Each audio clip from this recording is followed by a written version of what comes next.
Hello, Zwift 26, stage 5, flat is fast, the fan flats, 3 laps around the course, 19.4 kilometres, 74 riders.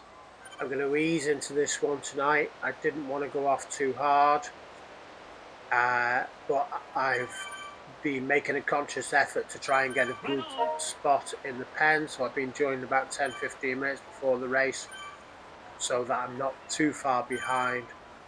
And it was okay. It was good. Got an early power up underneath that banner there, which is the finish line for the UCI course. So then we just settled into a good pace. We were working hard. You can see my average watts is 250. Got a couple of Welsh riders around me by the name of David Evans and C. Hudson. There was nobody else who I recognised from any previous races, so it's going to be an interesting ride. You can see that we're almost blobbing up now after just a kilometre into the race, and you'll see that we'll settle down sooner or later.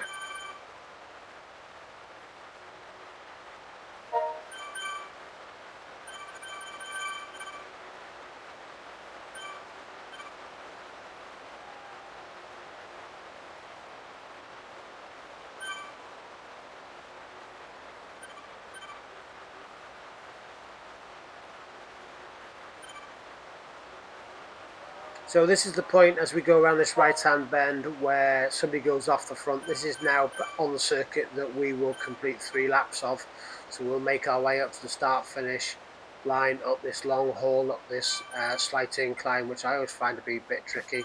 So somebody's gone off the front, and you can instantly see on the mini-map how the group is all stretched out, and it's pushed a few people potentially off the back as well.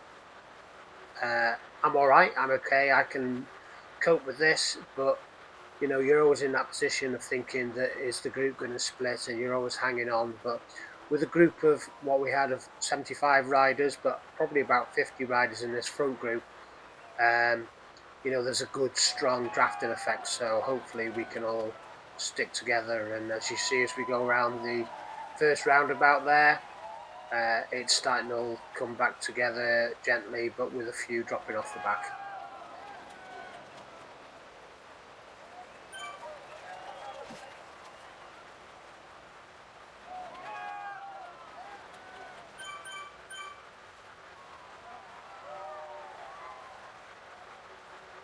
So now we're on that big long straight that has a U-turn at the top towards the start-finish line, and it's a flat gradient. So what I've found probably on every lap that we did, I'll have to check and you can have a look as we're going around, but you'll see that every time we get into a similar position on the lap, that the whole group blobs up.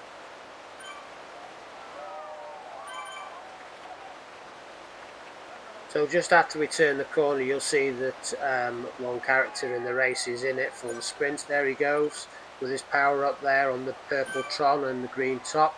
Mr. G. Lee, you will see him on all 3 laps making a massive attempt on the sprint, and I think he takes the green jersey towards the end. It doesn't show up. I don't think it shows. Oh, there it is. G. Lee, 16.72 on this occasion going round on the first lap. And he will appear on every single lap. I think he was just in it for the sprints, perhaps, because every single lap as we get round to the next roundabout, which we're just coming up to here, we will catch back up with him.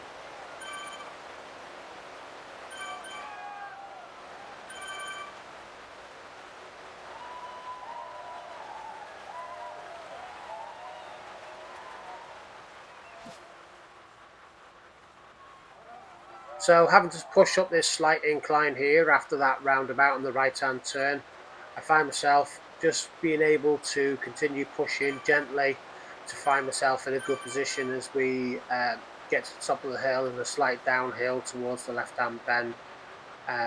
So yeah, just conscious of the inclines and the declines, so that thinking really heavily about what I'm doing.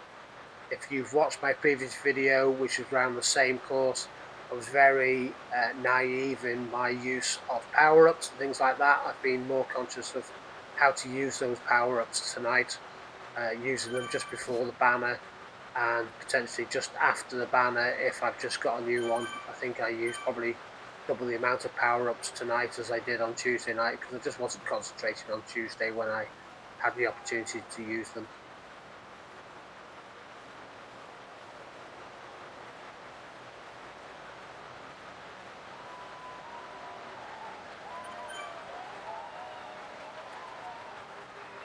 So as we go around this left-hand bend, my position actually dropped by about 20 positions just because I was on the right-hand side of the track on that first bend. I was able to keep pushing through. So what I do find is, although you might initially lose those positions if you're on the wrong side of a bend, it does actually compensate for that. And I find myself in the top 10 as we push up this hill. Again, very conscious of the fact on this incline you have to push hard, but then we've soon reached the top and we've got the flat and a slight downhill just before that.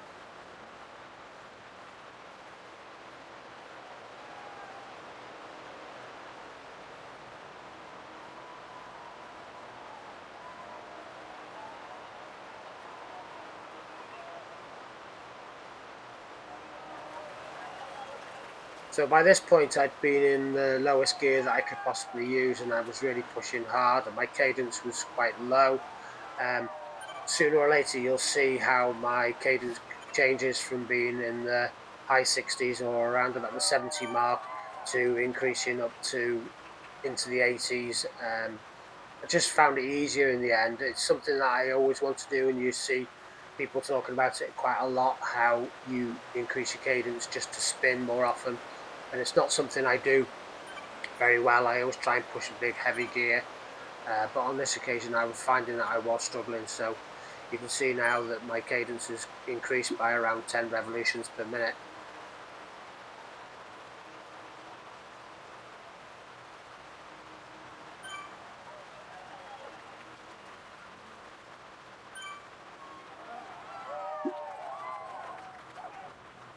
So turn the corner, and as I said before, Mr. G. Lee bombs through on his purple Tron, attempting to improve his time on the sprint. A few others go with him, and you can see we're very stretched out here. Hopefully we're just it's due to the sprint and it will settle back down again, and we can just finish the last 2 laps in an appropriate way.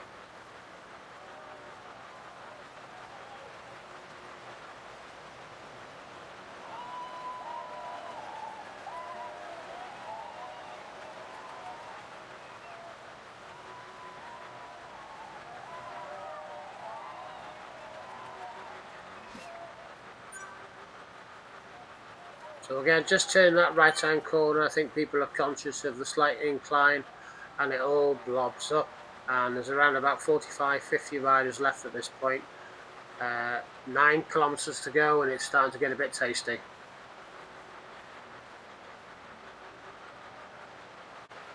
So just under 9 kilometers to go, just jump forward a kilometer or so. Someone posts about whether I'm going to post this video tonight. I don't know whether that was because they saw what my name was called and obviously made the assumption that that's what I do, put YouTube videos out, but was able just about to squeeze in a yes in an attempt to try and preserve energy. I was really struggling at this point, and yeah, that's all I could manage really. If I'd written anything else, you probably would have seen me drop off. And I think just the mere fact that I had to type in yes caused me to drop around about 10-15 positions.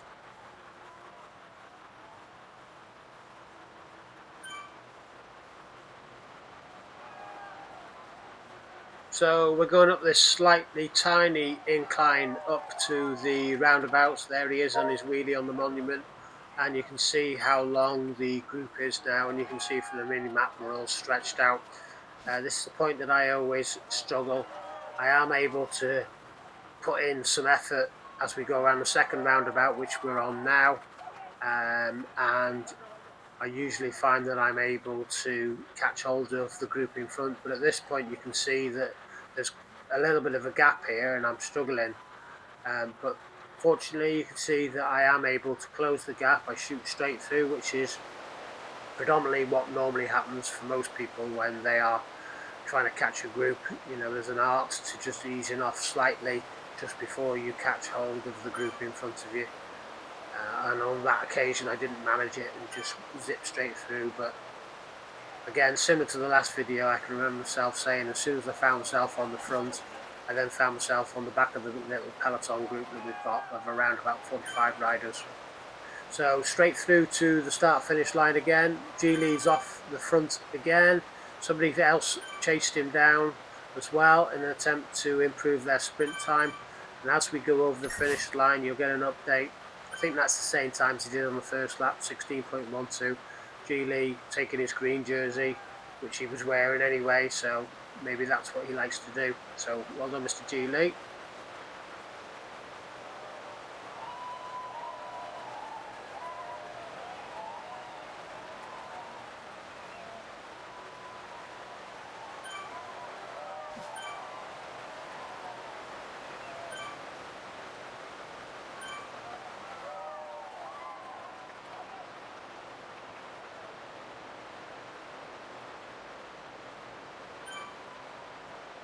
So one of the other sprinters that went off the front with G Lee was Jay Kobach from Poland. You can still see him out the front here. Whether he was trying to just do the sprints or whether he's making a concerted effort to push for the win, I don't know, but we all came back together here and he comes back into the group.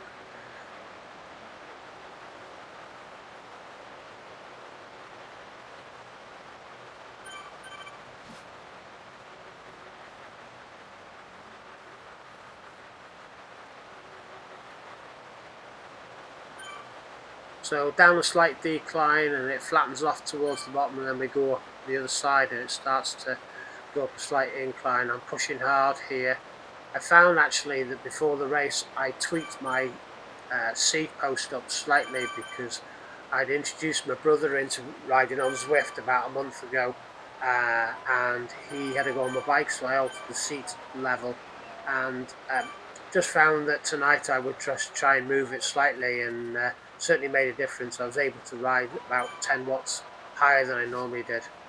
So slight incline there, big incline round the corner. Only 2.3k to go now. There's around about 45 riders to go. And I'm in a really good position, which is pleasing for me. I was able to work hard. My average watts 248, which is around the 2.7 watts average, and I was pleased with that. So yeah, looking forward to the last part of the race and see what pans out. So 2 kilometers ago, and instantly you'll see somebody probably very well planned makes a push for the start. Off he goes, pushing really strong watts. Instantly makes a big gap between himself and all the rest of the riders. There he is, Neil Rouse out in front, and you can see in the mini map, look at the distance he's made in a very, very short distance. He's got now 1.4k to go, and looks like a gap that nobody else is going to bridge. He's working really, really hard. He might well be somebody like myself who hasn't got that instant sprint where he can get up to 8-9 watts per kilogram. I find that I can get to about 4 or 5, or that's how I work it anyway. I could probably get higher, but that's how I work it. So here he is. He's coming up to the U-turn right at the end of the track. He's still got a good lead of 5 seconds. It was 6 seconds a few seconds ago, but he's turning into the last 400 meters with a good lead. You can see the peloton is all stretched out and I'm right at the back. So here's N Rouse. There's the finish line just up ahead of him. The peloton is gaining quickly, and you can see that people are starting to put red numbers down, like Jay Gardner. And on the finish line, there it goes, 4 of them all right next to each other. And if you were one of those 4 riders, I would imagine that you would think that you took the lead. It certainly looked like on the left-hand side, S. Staunton in the yellow top took the lead. And then after looking at it around about 10-15 times on the recording, I was still unsure. But there it is. Jay Linnett actually took the lead with S. Staunton just behind him and Jay Gardner coming in third, and then Rouse, who you saw took that big lead out, he actually came in fourth, but I'm not sure whether that was clear on that finish line on the video that I just showed you there. But all in all, very enjoyable ride. I averaged around 247 watts, which is 2.7, which is a slight improvement on some of the rides where I've been doing average 2.6. And I'll show you the finishing results now for you if you want. So Jay Linnett took the win, like I said just before, averaging 3 watts per kilogram, 266 watts in total. S. Staunton averaging 3.2, 272 watts. Jay Gardner averaging 3.1 watts, 245. N. Rouse, that person who took the break out to the rest of the group but just got pipped, 3.1. And then H. Kaisling, 3.2 watts. So everybody up and around the 3 watts and above that per kilogram. So not something I could compete with, but I certainly enjoyed it. I felt a little bit stronger, which is pleasing.